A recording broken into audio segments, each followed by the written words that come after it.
Hello, everyone, and welcome to the Phulkaari Podcast, brought to you by Sikh Women's Aid. Before we start, we need to give you a trigger warning. This podcast often talks about issues and concerns that people might find upsetting. And so, when you're listening, please look after yourselves and make sure you take a break if you need to. I'm joined here today by my sisters. I've got Suki Kaur with me and Minu Sangu as well.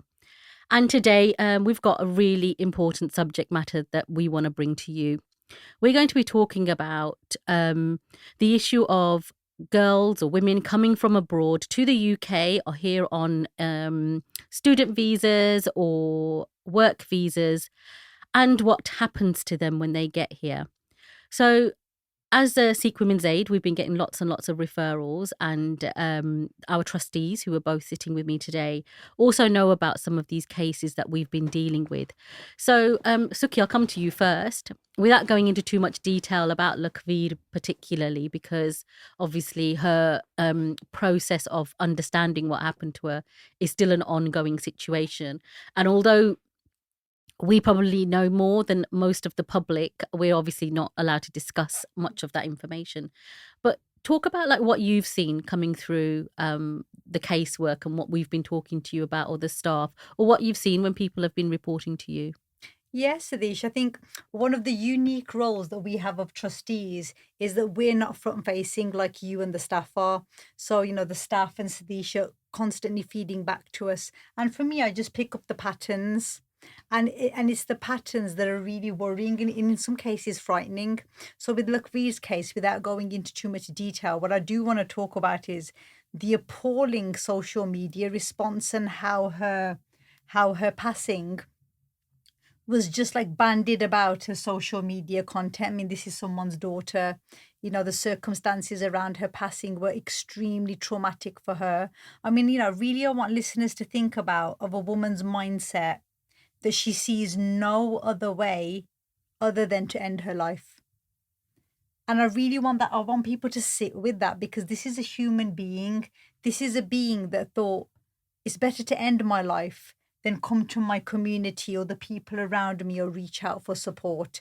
Death was the preferred option. And for me, that is simply unacceptable that in today, 2023, we've got a woman who took this journey from India to come here to study, and circumstances then completely destroyed her to the point that suicide was the only option. And for me, the issue is, what was our role as a community? Because what I saw in her suicide and the commentary was that it's her fault. She did X, Y, Z. She did this. She did that. And it was almost like a soap opera was made out of her death. Well, yeah, because someone stood there and filmed it. Yeah. And then it was circulated on social media. I'll never forget the moment it was sent. I know. And I didn't know what I was looking at. What was that person thinking? Filming it? Yeah. I still can't get over that. Yeah, but it's the culture that we're in, isn't it? So we see a lot of stuff, don't we, on social media where people are filming other people in distress or troubled and so on, and think it makes good viewing because they'll get lots of people watching it. Even if they don't like it, people watch it, and then it's thousands of views, isn't it? And it's traction for their channels or whatever it is. But Min, you've had women working with you historically, because in your business you've got a lot of Asian women working with you, Punjabi women, and you've helped some of those women before they've got to that point. Yeah, so we've had quite a few students coming in, and at first I was very much like, you know what, our parents came to this country, they worked, they had to do all different types of jobs. So for me, it was let's help them, let's give them a job, let's better their lives. They're studying, they need money as well. But they were coming, and honestly, some of them come and they're brilliant, and they know that this is what they have to do. They come in at a certain time, these are their roles, let's get on with it, go home at the end. And then I get some who just want to come in, waste time, waste my money, and just don't want to work and commit to a job. Yeah. and feel that it's okay, and they feel sort of privileged, that privileged life that we've come to from India, and because you're Indian, you should help us. But actually, no, we've worked hard for where we are.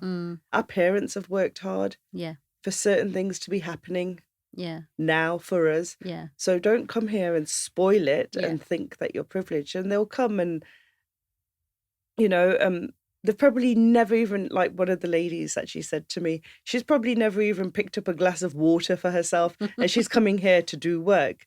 And she can't, I feel like I'm teaching them just some simple things like mopping, washing up, drying knife, cutlery and putting it away.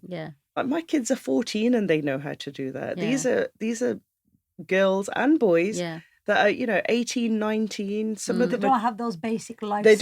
They don't have, they don't, and it's like they don't want to work. So because it's very costly, isn't it, to come to the UK? And so from what we've been hearing, it costs anything from between £15,000 to £25,000 through so-called agents, whatever they are. And so obviously either you've sold everything to get over here or taken out huge loans, or you come from a very wealthy family who's able to afford to be able to send their children over to the UK, having paid that much money to come over and study. So you what you're talking about is those probably that have come from the more wealthier families who've probably had, staff at home, like, people around the house cleaning and stuff. But you've also had women who have come to you for help, like when they've struggled, historically, like where they themselves have been experiencing abuse. And so you've helped some of those women as well, haven't you? Yeah, there was a case where she came to work, everything was normal. She was a very jolly person, and I think her coming to work was escape from what was actually happening at home. And when she went home, her suitcases were in the drive, and the locks had been changed. Now, for me, I was just like, how can someone do that? That's someone's daughter at the end of the day. Just biya ke leke aayi the. And she was lost. She was totally lost. So she came back to the cafe, and she was like, this is what's happened. We rang around. We found, we had to book a hotel for her for the first couple of nights. And then we got her help in the end.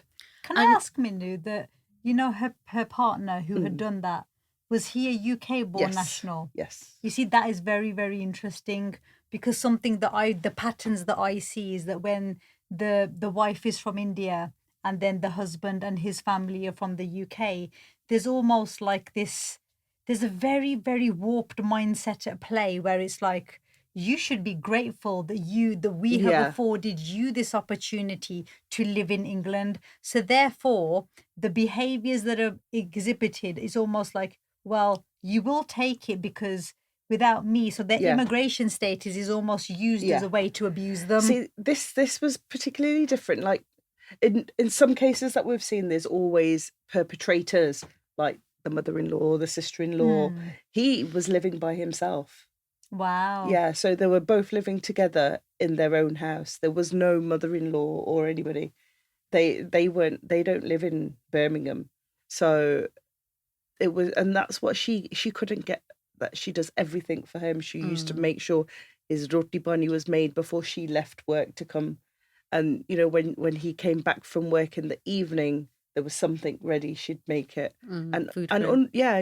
She had so much jar that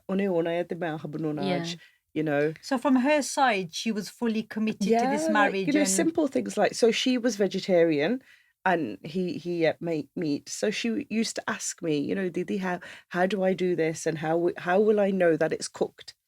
Simple things like chicken.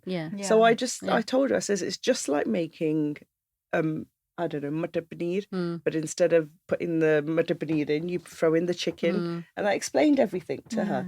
And she was like, okay. And she was so excited about making something different for him. And that says something about the programming of women, isn't it? That your duty is done and you feel good and confident about yourself because you've basically fulfilled your duty towards your husband. And that's how, obviously, you know, अपने Punjabi girls or South Asian girls, that's how they're brought up. But obviously in that situation, she managed to get help because she came to you. She had a trusted person that she could talk to. And via you, you know, you were able to contact us at Sikh Women's Aid and so on. So she was in a way a lucky, one of the lucky ones. She was very lucky. But obviously, Suki, we've had a number of deaths, haven't we, of these girls that have come from abroad. One very, very recently, and not just deaths, but murders. You know, Lakveer, obviously, we've talked about, that fell from the bridge. Yeah. But 3 others that we know about, and there's probably more of them as well. But 3 others, do you want to talk a little bit about some of those that we've seen as well? Yeah, because we this year, I mean, many people who follow our social media will know that we did the first ever Sikh Remembrance Day for Sikh Punjabi women who were killed via domestic violence, or like had died by suicide, or their deaths were unexplained. And I think it's such a taboo thing. And the first case that I had to research was the one of Harleen Kaur. So Harleen Kaur, again, was another student who had, this is all in the public domain. So this one, you know, we can absolutely talk about. The domestic homicide review is in progress right now. And this was an educated, lively, when you look at her pictures, you can just see that she had this passion for life. And then what transpired after the murder was that she was her husband's second wife. And her husband had actually married her elder sister. Now, her elder sister was a fit, healthy hockey player. They had a child together. Then all of a sudden, her parents find out that their eldest daughter has died of a heart attack. So a fit, healthy mother of one has died of a heart attack. This is what her parents are informed of. Yeah, at the age of like 25 or something like that. Wow. Yeah. Absolutely. So then when the parents kind of rush to go and like, you know, say their final goodbyes to their eldest daughter, this husband, Satpreet Singh, has cremated her in India. So no one actually knows the cause of death because she was cremated so suddenly. And then the parents giving this man the benefit of the doubt and him playing the grieving husband, now widowed with a child. The parents thought it was a good idea for the younger sister, Harleen Kaur, to then marry Satpreet. Then she came here. So she was the educated out of the two. She had a student visa here and she was studying for her master's. And he then came here on a work visa. And from what we can establish from what's out in the public domain, this was a very controlling individual, did not like the fact that she was independent, she was outgoing, and there was a constant suspicion of her. So in this man's eyes, this woman's confidence had to mean that she was with another man. And then she went on to have another child with this man. She left him and she was actually living in she was living in supported accommodation. She had her own accommodation with her child after leaving him with her parents' blessing, because his domestic violence, the controlling nature of him was just too much. And for him, it was, and this is something, a common theme I see across all domestic homicides, the nerve of this woman. She left him. So in his abnormal thought process, it's almost like she must be having an affair. How dare she think that she can take my children away from me? No sense of accountability of his behavior or actions. And the CCTV footage of him buying all the equipment, and then he stabbed her on her doorstep to death. Now there are 2 children who have lost 2 mothers, and the one link to the loss of the 2 mothers is this man. Now he's been sentenced to life imprisonment and he's been jailed. But there are now 2 boys that in their entire lives have just been shattered. Yeah. And our community is not talking about it. Yeah. And right now, we are the only ones talking about it. People local to the family are talking about it. Yeah. But when we look at the history of domestic homicides and Sikh Punjabi women killed, right from Surjit Atwal, who was the most high-profile domestic we're going to go into Surjit's story a little bit later. But from Surjit Atwal's high-profile murder, this was the first ever conviction in the UK of Surjit's murderers, where they never found her body and they were still able to convict her husband and her mother-in-law on a joint enterprise for her murder. That was a landmark case, and it involved a Sikh Punjabi family. Where was the learning from our community after that happened? I would argue there has been none, because right now, Sadish, Yeah. are we sitting on about 4 domestic homicide reviews of Sikh Punjabi women? Yeah, we are. I mean, there's been information gathered from us, our intelligence, our That's giving me expertise. goosebumps, Yeah. honestly. Well, organizations and local authorities are coming to Sikh Women's Aid because of the expertise that we have within the community. And what I find really heartbreaking is that, anybody who loses a life, people pick and choose who they're going to go and hold a vigil for, and so on. So you've got a young person loses their life and they're stabbed to death, and you've got people turning up, rightly so. I'm not arguing that you shouldn't. Absolutely, we should be there supporting the family and so on. And they're doing candlelight vigils outside those people's homes and so on. But when a woman dies in our community, everybody says shh. Yeah. don't tell anybody, galni kanni, let's not talk about it. Maybe it will go away. Maybe that's what they think. I don't know. But, Harleen was one of them. 2 weeks ago, 3 weeks ago now, from the date that we're recording this podcast. But earlier in November, or right at the end of October, we lost Mehak Sharma as well from Punjab. And again murdered by her husband, stabbed to death. Because there's still information coming out from the community and they're still investigating. Is that here in the UK? That's here in Croydon. Yeah, Croydon. Wow. She'd come from Punjab. See, and I'm gonna say it, and I'm gonna say it out there. Like when someone gets arrested in India for the wrong thing, whole hell breaks loose. Let's do this, and let's demonstrate. Let's do this. Let's do that. When a poor woman is murdered by her husband, what's happening? Where is the outrage? Yeah. Where is the equivalent outrage? Yeah. It's about value, isn't it? Yeah. I sometimes I feel like there is a real lack of value. Yeah, of I mean, women in don't our get me community. wrong. I mean, that, everyone's got their own right to do whatever they're doing and protest. But if you're going to do it for someone there, at least do it for something that's happening here right now. This woman has lost her life because her husband killed her. Yeah. I mean, what I found really fascinating was when Lakhvir passed, is that we, rightly so, we really shoved this in our community's face. Yeah. We really did. We did a lot of campaigning around Lakhvir's case. And then obviously her parents had given us co-responsibility for arranging her funeral because the repatriation process had passed, just because how long the coroner had kept her remains. And then when we came to kind of organising the funeral, we started a Sahaj Part and we fully the video, her suicide video was viewed by 1.2 million people. Then when it was her Sahaj Part, which was advertised 2 weeks in advance, 7 people turned up to honour her memory. 7. Yet when it was her passing, 1.4 million people. 1.2 And million. can you imagine how many people viewed that video of her? Yeah. The It's last quite moments of voyeuristic, her. isn't it? What's fascinating for me is that South Asians more generally are quite that voyeuristic community.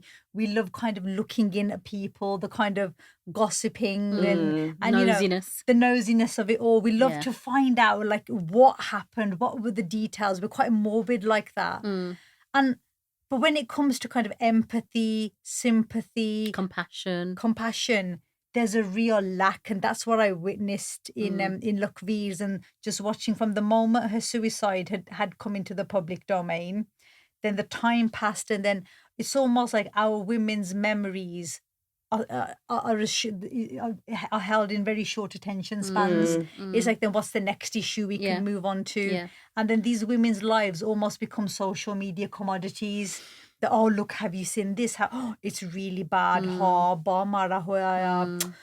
Chalo feki kari, chal ho. You know, unne vi kuch galt. Then you start the unne vi kuch galt kita hona ya. Well, actually, because I've been listening to people around the area, and people are actually saying things like galtiyan donne passe sigiyan. They were both the same as each other. They were both toxic. And that's what community people, obviously we didn't know her personally. We got involved after she passed away. But there's a lot of people talking like that, which I think is really unfair. I think one of my biggest concerns is that about why, and we've been starting to raise this, but why are women not reporting, particularly those coming from abroad? And actually, there's some sort of, maybe the Domestic Abuse Commissioner has managed to sort of shed some light on as to why possibly women coming from abroad are not reporting. And so, you know, she's done a piece of work where she did a freedom of information request to all, I can never remember, it's 48 or 49 police forces across the UK, asked them if they've ever shared information about women who have come from abroad, so migrant women, whether they've ever shared that information when they've reported crimes or abuse or anything with the Home Office. And every single one of them have said that they have done that. Not for every woman, but they have reported some women who are here on different sorts of visas, or maybe they might even be overstayers or whatever. But they've reported them to the Home Office. So then you start thinking, well, no wonder these women are not reporting to the police, because if it, you know, reporting to the police means the Home Office are going to find out about you, then, and that might put your, you know, your stay, as they call it in the UK, your visa in the UK at risk. And imagine you've spent that £15,000 or £25,000 and sold everything to come here, and you've got nothing to go back to, or your family have given up everything to give you a life here. Can you imagine why would you go to the police? Because it's interesting that some of those cases where women have died, and domestic homicide reviews are about collecting data and about the contact that those women had with services. In many of them, there's very little contact. So you can't even carry out the process because they're never told anybody, they never reached out. And so it's really scary. And I think that this is something that will happen again. Oh, absolutely. So we've got to talk about it. They get threatened as well. Yeah. If you told the police about me, then your visa's not going to be, you know, you won't be pukki here, you'll be sent back. I'll have the kids, you'll be sent back. Yeah. But you see, it's interesting because another pattern, I made a few notes before we came on here, is that when these marriages are taking place, that there's some couples, and this is where the husband and the wife are both students and work visas, student visas from India. So what we're seeing typically is that the girl is from a very poor family, but she's been educated well. So the family have invested in their daughter's education for the purpose of marrying someone who might have the wealth but not the education to come into the UK. Then what you have with these then boys are these extremely wealthy boys from Punjab or other parts of India. And I'm not saying this of all men. You know, some of my own family members and close friends have come from India jointly, and they are living very well and very successfully. But in the context of our podcast, when I'm talking about this, it's where abuse and domestic homicides manifest, is that you'll have this overgrown man-child who has been absolutely spoiled. Because I have always said that if you had decades of Kurimar, you've then had the boys that were the product of the Kurimar. And these are the boys that just by virtue of being boys have done nothing notable in their lives. And they have the privilege of just being a boy. And they are then their parents actually get very frustrated with them, because when these boys have now come into manhood, even their parents are starting to realize, and they can never say it because it is the boy. So then what they would look for, you know, destitute girls from good families, and they're thinking, well, they're desperate enough to marry my son. They're decent and they're not going to question, because they're thinking they're marrying up into a wealthy family, and obviously they're paying for them to come to abroad and things like that. And also there's probably a wish in there somewhere that Biyah kar do, he'll sort himself out once he gets responsibility. Sudhar jaਊਗਾ। ਇਸ ਤਰ੍ਹਾਂ ਦੇ ਬੰਦੇ ਕਦੇ ਸੁਧਰੇ ਨਹੀਂ। ਉਹ ਜਿਹੜੀ ਗੱਲ ਅਸੀਂ ਹੁਣ ਕੀਤੀ ਹੈ, ਮੈਂ ਪੰਜਾਬੀ ਚ ਕਹਾਉਣਾ ਚਾਹੁੰਦੀ ਹਾਂ, ਕਿਉਂਕਿ ਕਈ ਸਾਡੇ ਲਿਸਨਰਸ, ਜੇ ਤੁਸੀਂ ਸਟੂਡੈਂਟ ਵੀਜ਼ੇ ਤੇ ਆਏ ਆ ਇੰਡੀਆ ਤੋਂ, ਤੇ ਤੁਹਾਨੂੰ ਡੋਮੈਸਟਿਕ ਅਬਿਊਜ਼ ਦੀ ਪ੍ਰੋਬਲਮ ਹੋ ਰਹੀ ਆ ਵੀ, ਹਨਾ, ਪਲੀਜ਼ ਸੋਚ ਸਮਝ ਕੇ ਇੱਥੇ ਆਵੋ। ਅਸੀਂ ਇੱਦਾਂ ਨਹੀਂ ਕਹਿੰਦੇ, ਕਰਕੇ ਕਈ ਕੁੜੀਆਂ ਕਹਿੰਦੀਆਂ ਤੁਸੀਂ ਤਾਂ ਕਹਿ ਸਕਦੇ, ਤੁਸੀਂ ਇੱਥੇ ਰਹਿਣ ਵਾਲੀਆਂ ਆ, ਤੁਹਾਨੂੰ ਸਾਡਾ ਪਤਾ ਨਹੀਂ, ਹਨਾ, ਤੁਸੀਂ ਸਾਡੀ ਭੈਣਾਂ ਆ, ਅਸੀਂ ਤੁਹਾਡੀ ਵੱਡੀ ਭੈਣਾਂ ਹੋ ਕੇ ਕਹਿੰਦੀਆਂ ਆ ਵੀ ਜਿੱਦਾਂ ਤੁਸੀਂ ਸੋਚ ਰਹੇ ਆ ਨਾ, ਇੱਥੇ ਆ ਕੇ ਉਹ ਲਾਈਫ ਇੱਦਾਂ ਹੈ ਨਹੀਂ ਇੱਥੇ ਹੁਣ। ਇੰਗਲੈਂਡ ਸਾਰਿਆਂ ਨੂੰ ਇੱਥੇ ਆਣ ਕੇ ਕੰਮ ਕਰਨਾ ਪੈਂਦਾ and caste of living crisis Yeah. ਵਿੱਚ ਅਸੀਂ ਕੰਮ ਕਰ ਰਹੇ ਹਾਂ ਫਿਰ ਹਨਾ ਜਿਹੜੀ ਮੇਰੀ ਭੈਣਾਂ ਆ ਤੇ ਤੁਹਾਡੇ ਵਿਆਹ ਰਿਸ਼ਤਿਆਂ ਜਾਂ ਤੁਹਾਡੇ ਕੋਈ ਦੋਸਤ ਮਿੱਤਰ ਇੰਡੀਆ ਵਿੱਚ ਹੈਗੇ ਆ ਜਿਨ੍ਹਾਂ ਦੀ ਵਿਆਹ ਸ਼ਾਦੀਆਂ ਦੀ ਗੱਲ ਹੋ ਰਹੀ ਆ ਹੁਣ ਵੀ ਇੱਥੇ ਕੋਈ ਮੁੰਡਾ ਇੰਗਲੈਂਡ 'ਚ ਆ ਪਹਿਲਾਂ ਦੇਖੋ ਵੀ ਇਹ ਮੁੰਡਾ ਹੁਣ ਜੇ 30 ਸਾਲ ਤੋਂ ਉੱਪਰ ਆ ਇਹਦਾ ਵਿਆਹ ਕਿਉਂ ਨਹੀਂ ਹੋਇਆ ਤੇ ਜੇ ਤੁਸੀਂ ਆਪਣੀ ਕੁੜੀਆਂ ਨੂੰ ਇੰਗਲੈਂਡ ਭੇਜਣਾ ਆ ਜੇ ਤੁਹਾਡਾ ਇੱਥੇ ਕੋਈ ਪਰਿਵਾਰ ਹੈ ਨਹੀਂ ਕੋਈ ਦੇਖਣ ਵਾਲਾ ਹੈ ਨਹੀਂ ਆਪਣੀ ਕੁੜੀ ਤੇ ਹਨਾ ਪਲੀਜ਼ ਭੇਜਿਆ ਨਾ ਕਰੋ ਇਸ ਸਮੇਂ ਇਸ ਟਾਈਮ ਵਿੱਚ ਨਾ ਬਹੁਤ ਜ਼ਿਆਦਾ ਰਿਸਕ ਆ Sorry, I was saying, I think up to 30, a lot of people aren't married now at the age of 30. I think when it hits 40, that's when you need to start questioning what's happening here. But at the age of 30, I think nowadays people are still, we're working, we want to get a career. Yeah, especially, of course. And that goes for some of the late women here as well. I know women that are past 30 and they don't want to get married yet. They want to focus on their work and stuff. But some people are coming individually. They're not coming with partners, are they? So some girls are coming, with, they got their visa, they're coming here. But still, some people arrive here and girls arrive here particularly. And there's not even a roof over their head. No. So and that's the scary don't thing. send them if you don't know where they're going to be staying. I mean, I wouldn't send my children anywhere if I didn't know that they had somewhere to stay, because it's not safe. No. We don't live in a world where community used to come together before and they used to support each other.